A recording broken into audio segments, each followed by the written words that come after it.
Europe 1, le grand direct. Le dernier mot de l'actu. Le dernier mot de l'actu avec Thomas Joubert. On commence avec personnes âgées. Eh oui, on vient de parler du quotidien des personnes âgées avec votre invité, qui est donc le président de l'Union nationale interfédérale des œuvres et organismes privés non lucratifs, sanitaires et sociaux.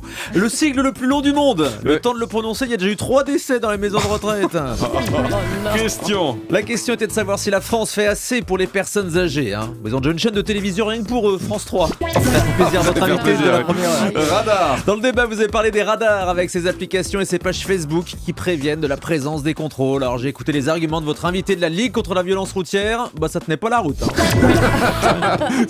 Cette même invitée qui a pris exemple sur la Suisse. En même temps, la Suisse n'est pas spécialement réputée pour la vitesse. Facebook. C'est donc une page Facebook sur les radars qui pourrait être interdite. Du coup, je viens de créer une page pour la défense de cette page Facebook. Vous pouvez liker, allez-y. Radio. Un auditeur nous a expliqué qu'il y a plein de radios qui donnent l'emplacement des radars à l'antenne. Oui, c'est ce qu'on appelle un flash info. Policier. Oh là là. Ouais. Un autre auditeur nous a dit que certains policiers se planquent dans les bois ou derrière les arbres. C'est pour ça d'ailleurs qu'on dit que les radars sont des machines à cache.